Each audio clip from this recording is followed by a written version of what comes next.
اللہ کے نبی نے ارشاد فرمایا کہ لیلۃ البرات 15 شعبان کی رات یہ بڑی اہم رات ہے.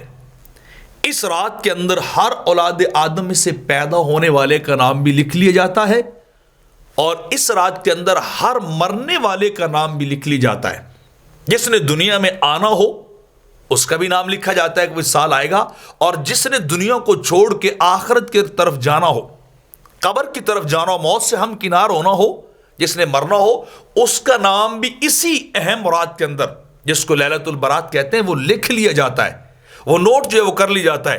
اور میرے آقا فرماتے اسی رات کے اندر نصف شعبان کی رات کے اندر بندوں کے اعمال اللہ کی بارگاہ کی طرف لے جائے جاتے ہیں.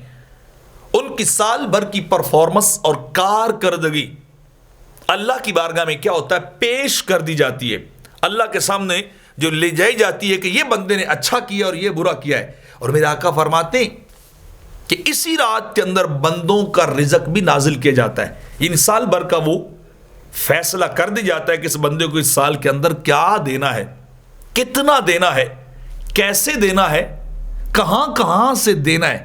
یہ سارے معاملات, یہ سارے ڈیسیژن اسی رات کے اندر فائنل کر لی جاتے ہیں, انہیں مقرر جو ہے وہ کر لی جاتا ہے.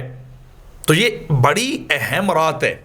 اس رات کو کبھی بھی سو کے نہیں گزارنا چاہیے, اللہ سے مانگنا چاہیے, طلب کرنا چاہیے. جب وہ خود دینے پہ مائل ہوتا ہے, خود دینے پہ تیار ہوتا ہے, تو پھر بندوں کو بھی ضرور مانگنا چاہیے. کیا پتہ موت آ جائے, کیا پتہ کوئی رزق کی بندش آ جائے, تو اللہ سے دعا مانگے تو ہو سکتا ہے اللہ اس دعا اور اس طلب کے صدقے سے وہ رزق میں آسانیاں کر دے.